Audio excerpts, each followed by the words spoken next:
Order! Order! You are an incorrigible delinquent at times. Behave yourself, man!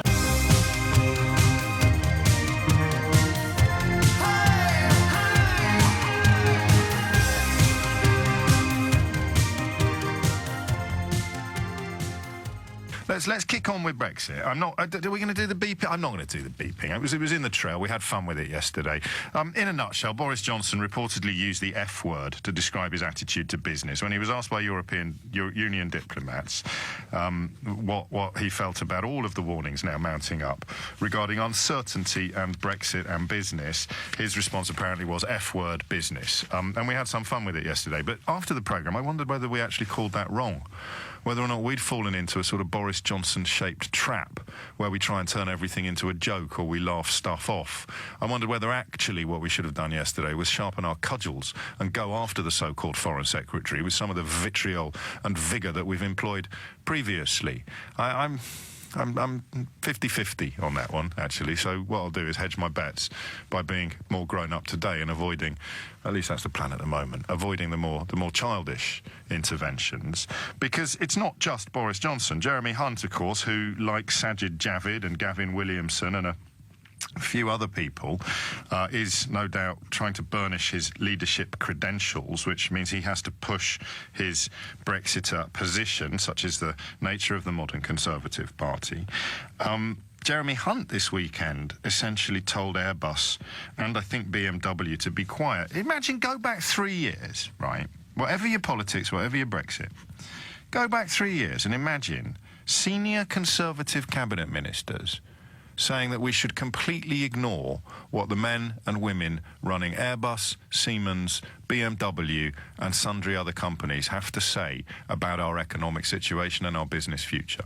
Just pause. Actually, let's just pause, because that really is one that we should let sink in. The warnings are mounting. £1.7 billion in tax generated by Airbus in total, 14,000 people employed specifically in Britain. They have warned they're prepared to walk away. I'm told that Hamburg is currently rubbing its hands with glee. Airbus Hamburg has really got its eyes on the British arm of the business. BMW has complained. Jaguar Land Rover has announced that it's cutting 1,000 jobs. And today, in another intervention, the Society of Motor Manufacturers and Traders will warn of wider dangers for the car industry. The head man at Unipart, I think, has suggested that they might hit the road, and the queue is growing. There's two reasons why they've taken so long to move. The first is optimism. Okay, the first is, well, look, give them another week, give them another month, and they'll come up with a plan that will at least remove the uncertainty. And although it is almost impossible to imagine any circumstances whatsoever in which that plan can be better than the circumstances under which we currently do business, we will be able to cut our cloth. Because the thing about entrepreneurship, the thing about business, is you don't just give up and walk away when things are less than perfect. You crack on and you try to find a way to make a crust.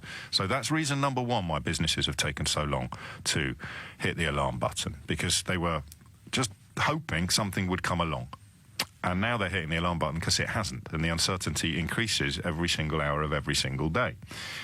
Reason number two is something that John Redwood alluded to, but which I'm told is actually true, which is companies have been warned that if they speak out against Brexit, it could compromise their qualification for future government contracts and or subsidies.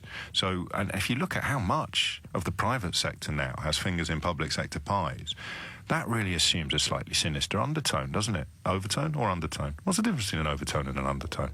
We'll do that on Thursday. So if you look at the current commercial landscape and you ask, well, why have all these businesses waited until now?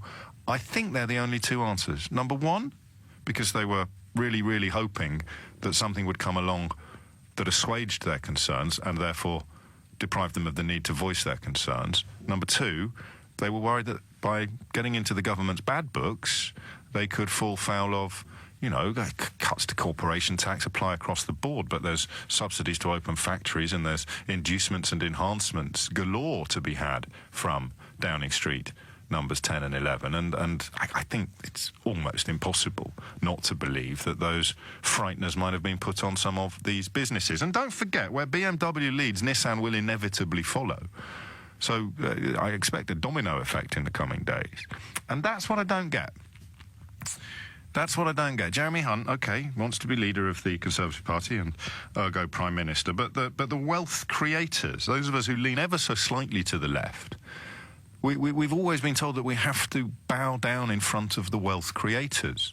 We have to. You don't have to be a free market fascist to believe that business is an intrinsic part of a country's economic health. And equally, you don't have to go all the way to the kind of far right.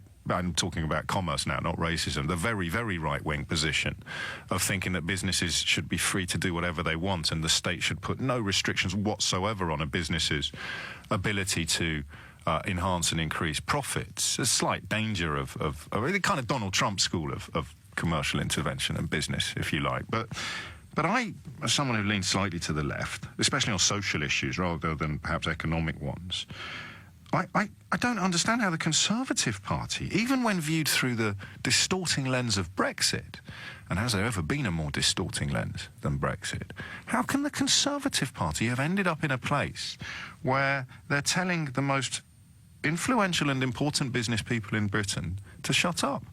Or, to coin Boris Johnson's rather more Anglo-Saxon phrase, they're essentially telling them to get effed.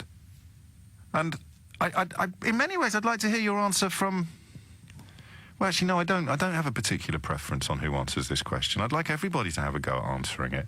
If you've still got your blinkers on and you're still waiting for your unicorn, I wonder whether you can answer it now without talking about, I don't know, George Soros and globalist conspiracies. Is there any sensible pro-Brexit answer to the question of why the Conservative Party are now urging us to put our fingers in our ears and close our eyes when the most powerful business people in the country warn of impending doom? Because if you are one of the 14,000 people that works for Airbus, the idea of them taking their business out of the country is doom.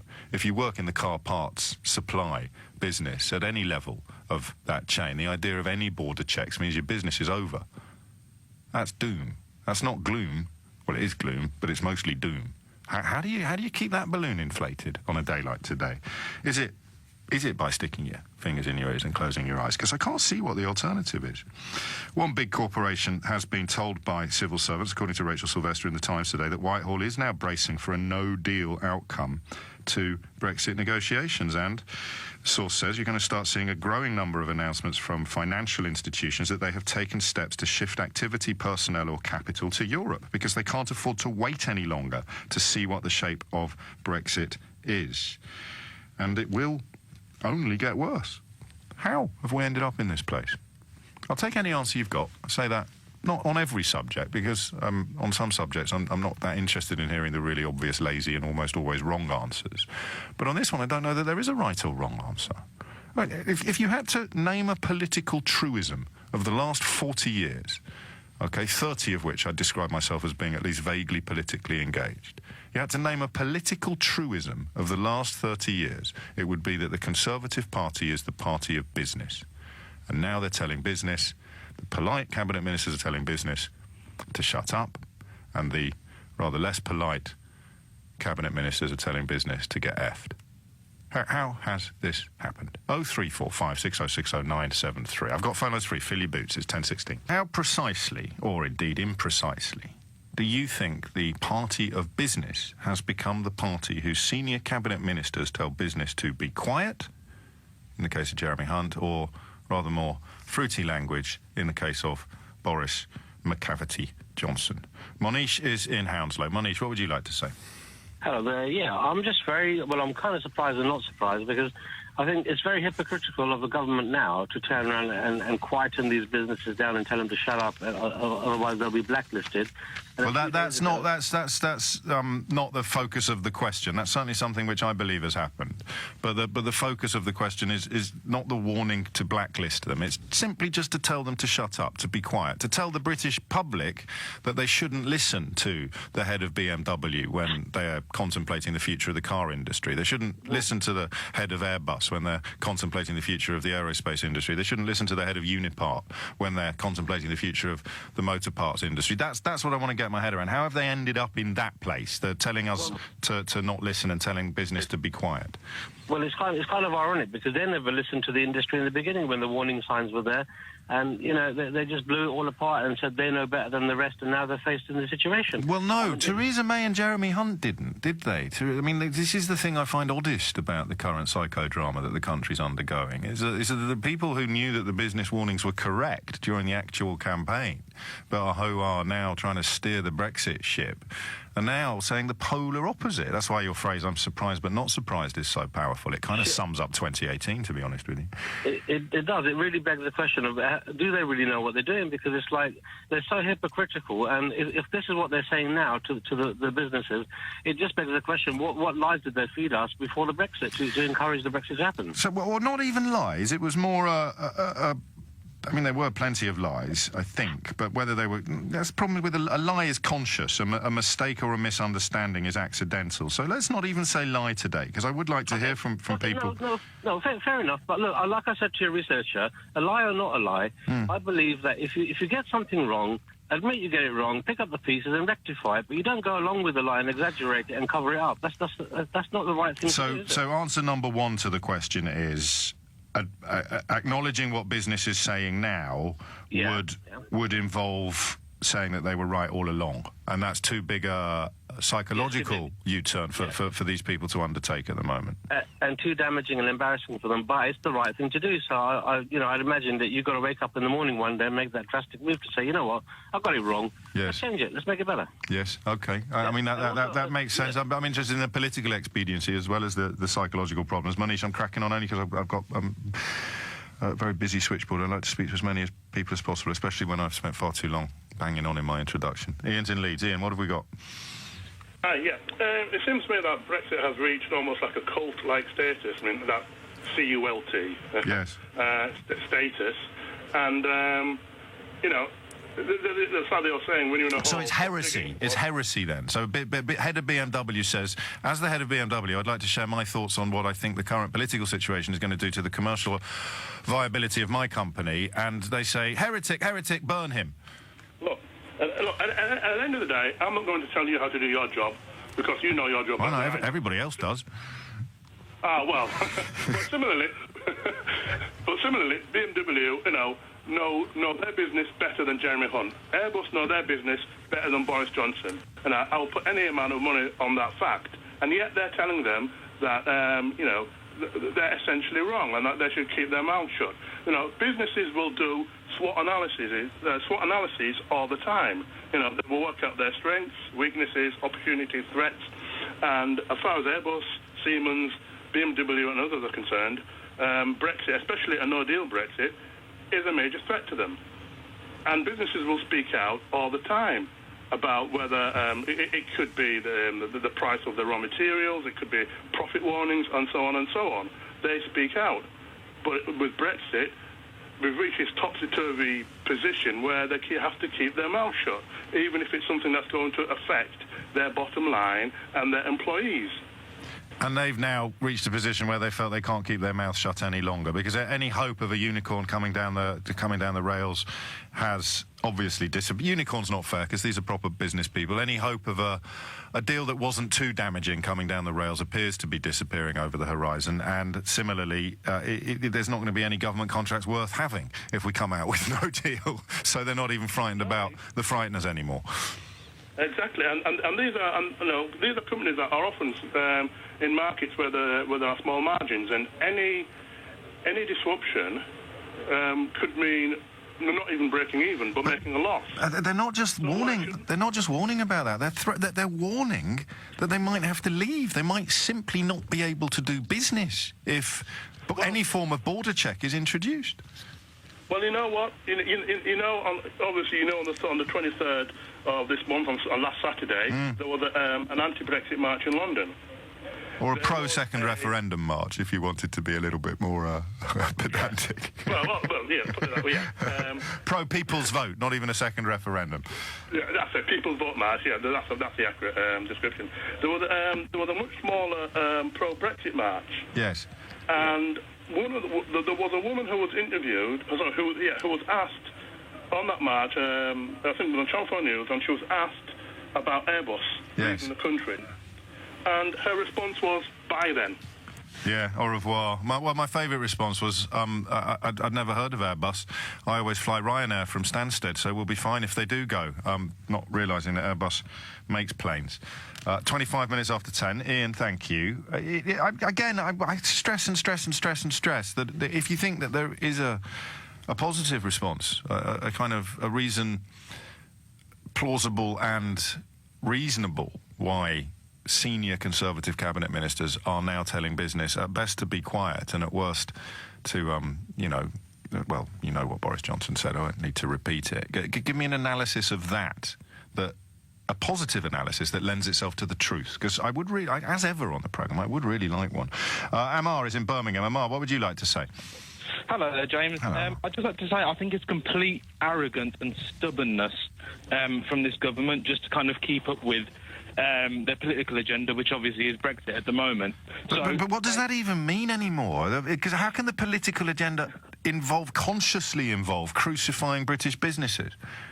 Well, say for hypothetically, right, Yeah. if the businesses had said, oh, OK, this is going to be great for Brexit, Brexit's going to be great for us, it's going to do fantastic, the government would say, listen to the businesses because they're right. That's exactly why. So they're just telling you what they want to hear, essentially. And, they, you know, I think they're just trying to fool the British public. But why? Because it's what I think the majority of politicians would want. Now, wouldn't it be great if I think this is Theresa May's kind of business, to be honest, because she's the head of it. Wouldn't it be fantastic if she was just honest, came out to the public and said, right, we know 52% of you voted for Brexit. However, we've done the maths, and it's very likely that we're going to be worse off. Are you sure you want to go through with this?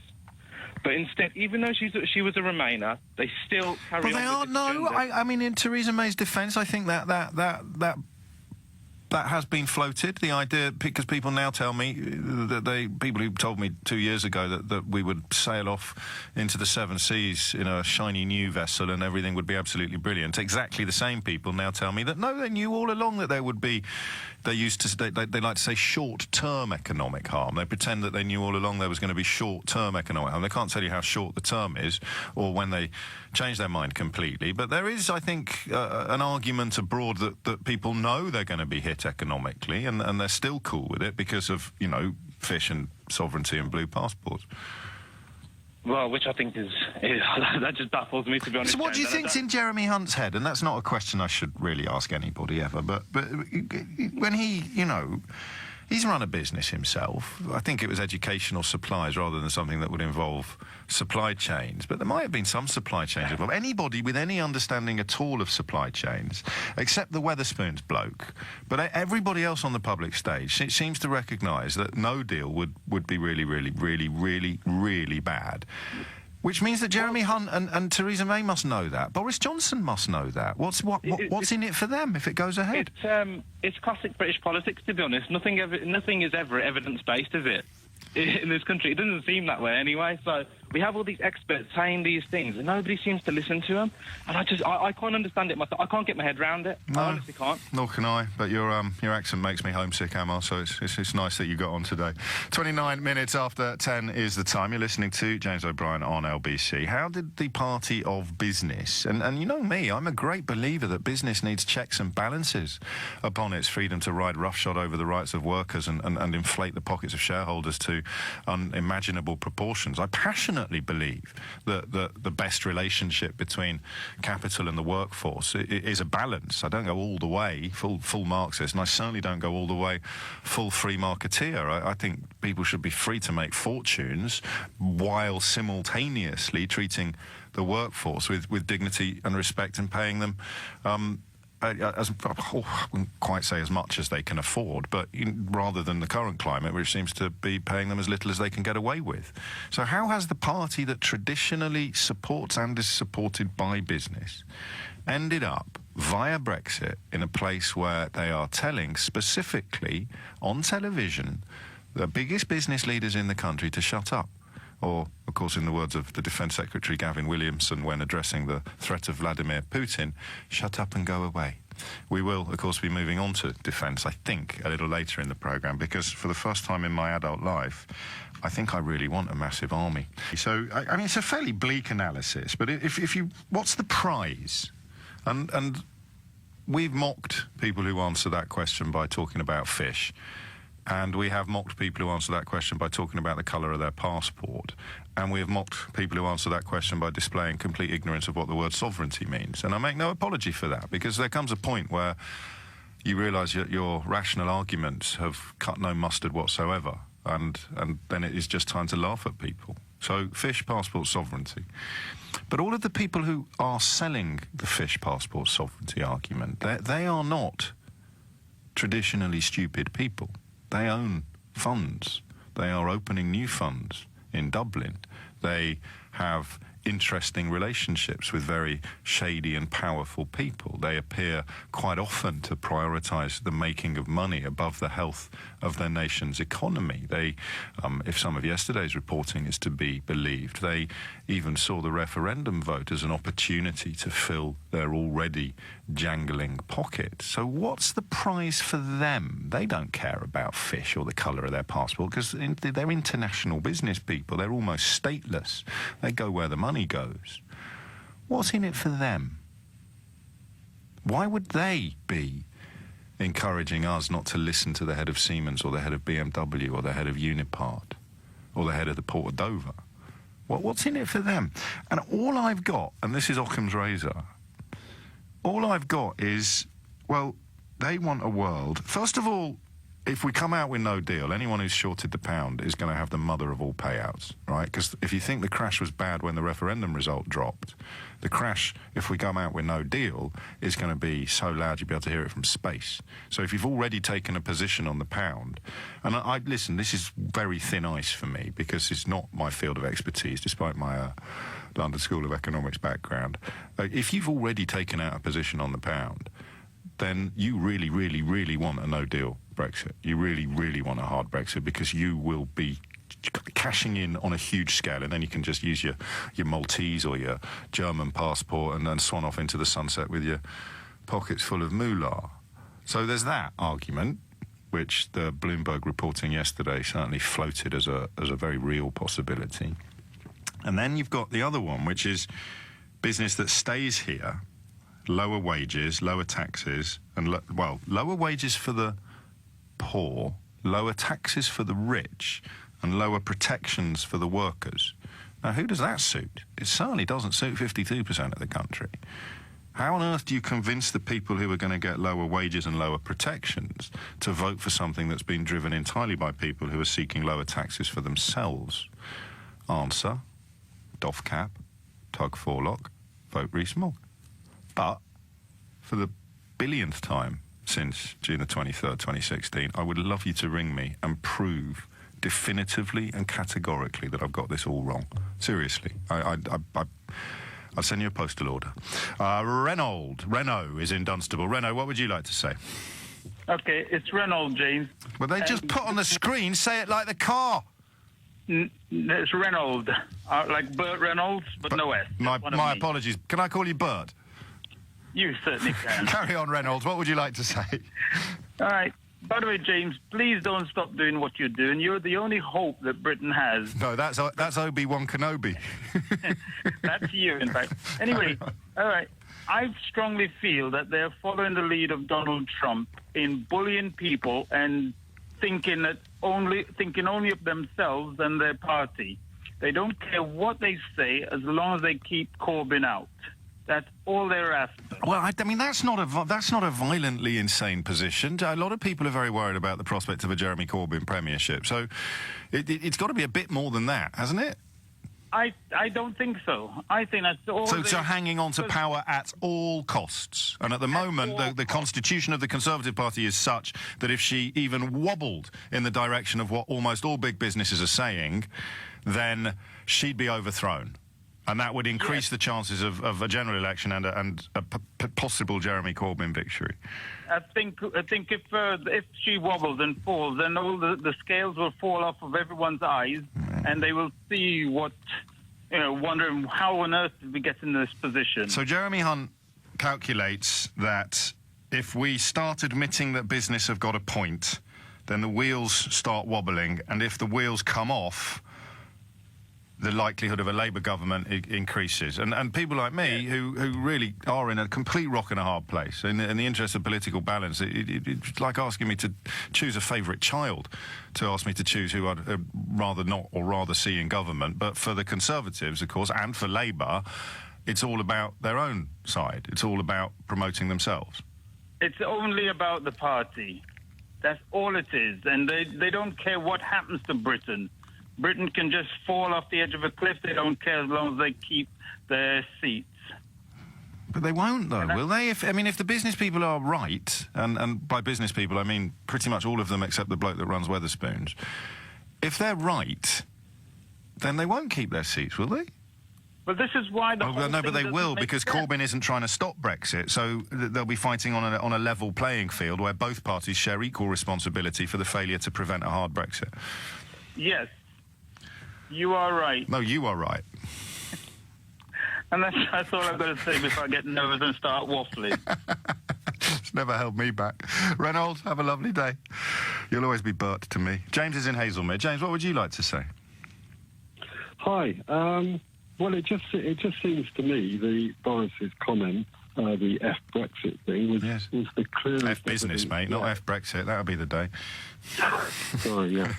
Go on. Yes, F business seems to be the clearest evidence yet that it's a bluff, that they are bluffing, that they've got the gun to the head of the country and they desperately want to make the EU believe and walk away at all costs because they believe they have this negotiating position. But they have. I mean, this is what I find the hardest bit to understand, because the EU, and these people must know this, they're in the blinking cabinet. The EU's position is not a negotiating position. It's a system of rules that apply to every third country on the planet. I know, but they don't seem to get that, do they? They really don't seem to get that. But how can they not get it now? I don't know. But I go to see my local MP. Yeah. She's a Tory, and she says the same. And she was a Remainer. I said, when are you going to stand up and object and do something about this? And she says, no. It's all going to happen at the last minute. I still, for the record, if it does, we're going to have champagne in the studio, champagne and humble pie. I want to make that absolutely clear, because the other really ugly narrative that's emerging now is that people who think Brexit is a bad idea are somehow going to celebrate if it turns out to be a disaster. The reason why we are furiously resisting it is precisely to avoid that potential disaster. So if it turns out that there isn't a disaster around the corner, then I think actually Remainers will cheer louder than Leavers. But there's such a gulf in attitude between the two camps now that the people on that side, who I'm going to cautiously suggest do indulge in Schadenfreude, even when it's on a self-harming scale, presume that people on the other side are exactly the same. They presume that we'll be delighted if our children can't find jobs, because it'll prove we were right all along. Yeah, absolutely. Happy days. Happy days, James. Yeah, well. David's in Acton. David, what's going on? Morning, James. I think that I'm going to give the Conservative Party, the government, a slight bit of intelligence. Yes. I think that they've been briefed in one of those kind of secret meetings that they have once a year, that the EU is going to implode in the next 2 to 3 years with all the different pressures there are on the continent. Briefed by whom? Sorry? Briefed by whom? Becker Group, or that Beer Becker Group, people like that. The Bilderberg Group, mate. You're on the wrong show, David. I'm so sorry. I don't want to sound ungrateful. Why are you saying that? You think the Bilderberg Group is... Bilderberg Group, I beg. Well, I mean, partly because you didn't even know what it was called before you told me that it secretly runs the world. That would be reason number one why you might... No, I haven't said it runs the world at all. No, but it's right about everything, and it's briefed the Conservative Party that the EU is going to collapse. Do you know that the heads of BMW and Siemens and Airbus would probably... They're all in the same boat. Yes, so they'd be there as well? No, this is not a massive conspiracy party theory I'm trying to say. I'm saying that they know, with the pressures on the... in Europe, it's going to be very hard to hold the EU together. Right. And that Britain's course within it faces a very rocky road, even if we do... And how would that message not have reached the heads of the biggest businesses in Europe? They know that as well. So why don't they want to stay? Why don't they want to put all their eggs in this basket then?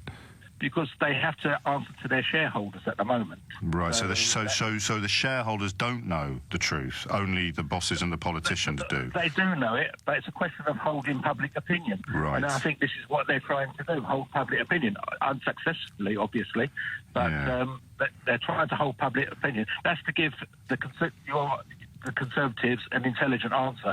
Well, I guess we'll have to agree to disagree on what constitutes an intelligent answer. But I'm prepared to accept that you are speculating on possible motivations rather than necessarily endorsing the idea that the Bilderberg Group somehow holds the reins of government. Well, you did say that, mate. You said they've been briefed by the Bilderberg Group on what was going to happen, and that's why they're doing what they're doing.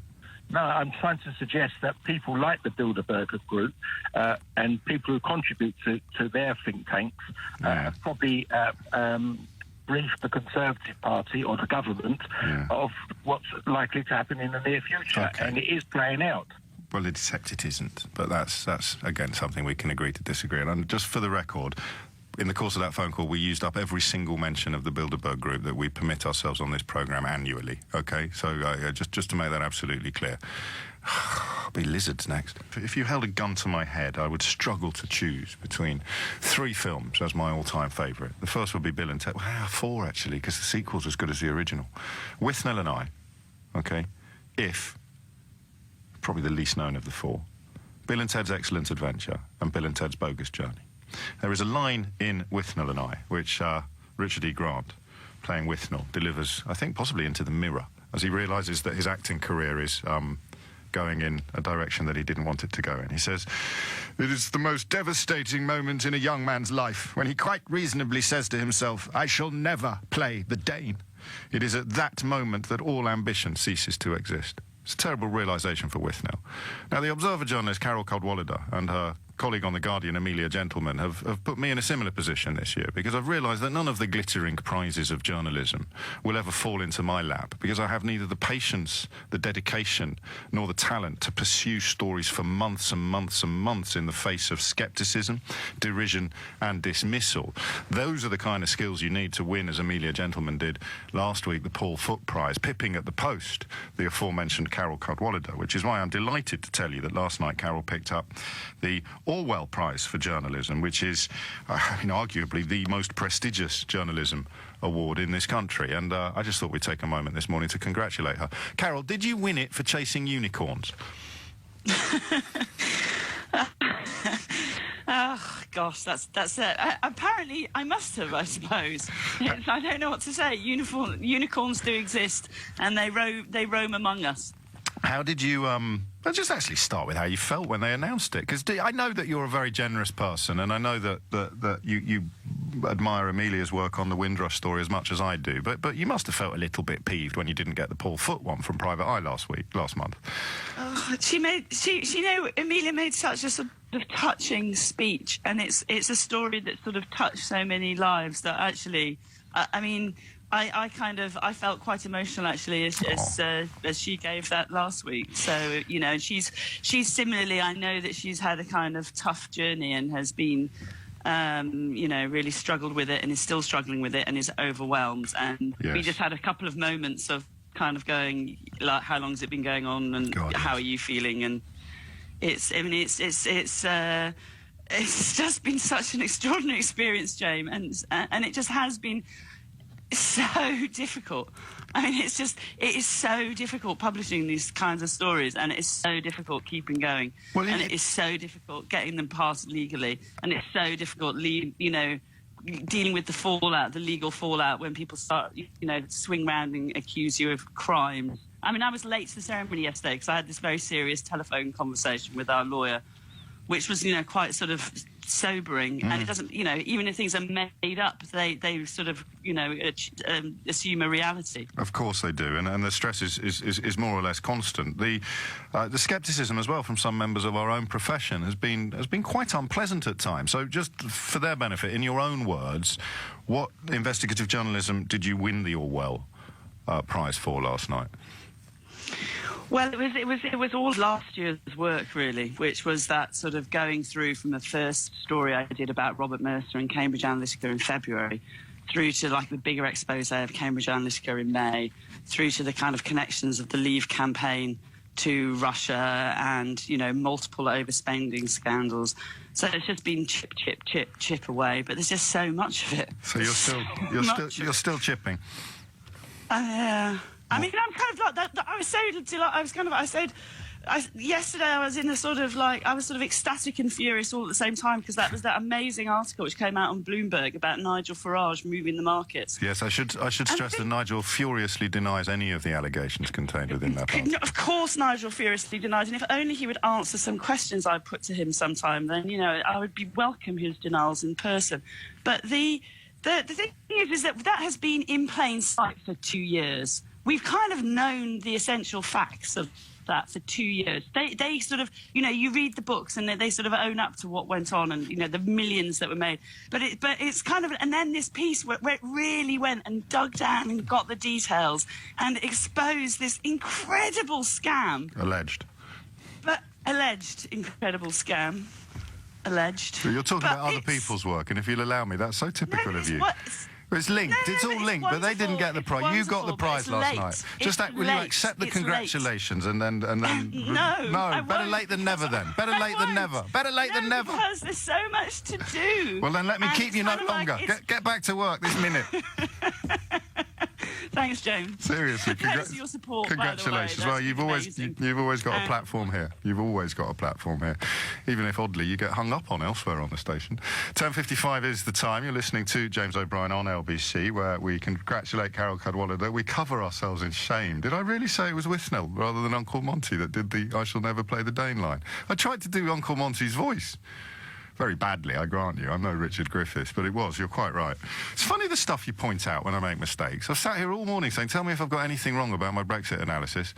And apart from the Bilderberg suggestion, there's not been a whisper, not a scintilla of objection. But I misattribute one of the most famous quotes in one of the most wonderful English films of all times, and my inbox explodes. It was Uncle Monty. I'm sorry. Honestly. Even if it must be burglary. Michael is in Bushy. Michael, what would you like to say? Good morning, James. First of all, I'd like to say I'm a businessman. I voted to stay in. My wife voted to go out. Okie dokie. But what I'm saying, you listened to your thing this morning, you seem to blame capitalism and shorting the pound. What you don't seem to realise is that if we did go the way you're saying, everybody in this country will fall out because the pension funds will fall down that rely when they get older. Now, I believe that Theresa May is Freudian slip. Freudian slip there, Michael. Yeah. She's doing the right thing. So, well, tell me what she's doing first, then.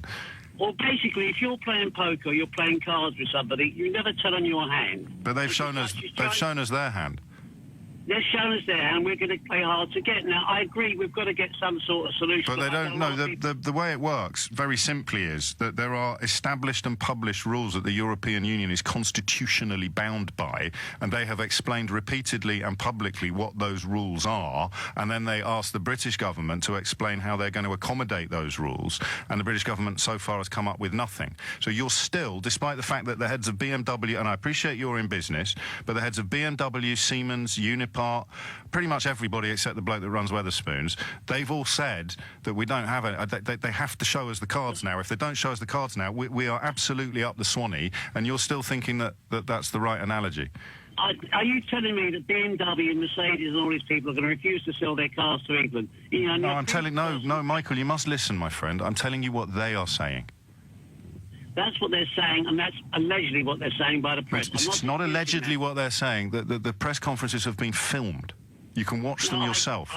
I agree, it's not false news, but then somebody else brought up Trump, right? No, we're not talking about what you have said. Forgive me, this absolutely absurd notion that we somehow have hidden cards that are going to send a shiver down the European Union's spine. The whole nature of being a third nation is that the rules are already in place. So our choice would be either to be like Canada or, at the other end of the scale, to be like Ukraine. If we're staying out of the customs union and the single market, that's Switzerland and Norway off the table. Those are the only cards, Michael. We know what the cards are. We actually know what they are. I agree we know what the cards are, but I still believe that Theresa May is playing it the right way. I agree also, you know, you can't have Jacob Rees-Mogg as the Prime Minister. But I think it's the only way. And you mentioned the alternative. But you're kind of agreeing that night is day and black is white in the course of a single conversation. There is no card that Theresa May can play that will trump what the European Union have already put on the table. It just doesn't exist. No, but there are compromises that she can work around. There aren't really. Not with. That's what a red line is, mate. A red line is a refusal to compromise. So unless you're suggesting that the red lines were bogus, then your whole position kind of wobbles a bit.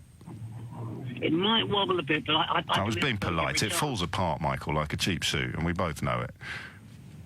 Oh, okay. I think we're going to beg to differ. But no, we're not begging to differ.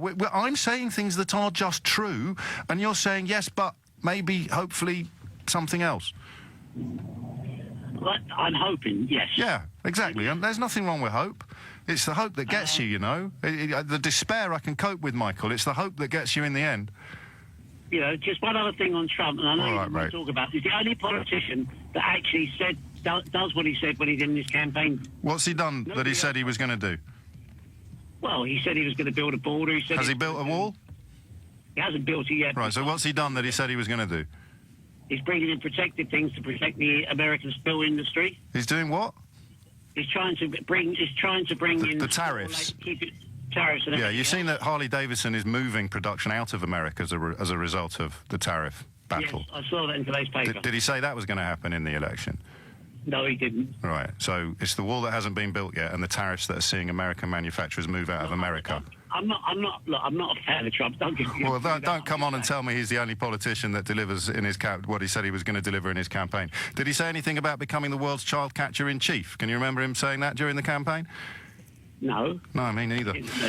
It's 11 o'clock. Just a quick glance in the rearview mirror for the last hour, because occasionally when people are a little reluctant perhaps to ring in and explain why they think I'm wrong, people will text instead. I'd like to just say thanks to Al from Chigwell for giving us all a big smile this morning. Al's been in touch to say, shut up, you lefty bleep. You're unbarable. I think he means unbearable. You're unbarable. Losing listeners by the day. Carry on, my friend.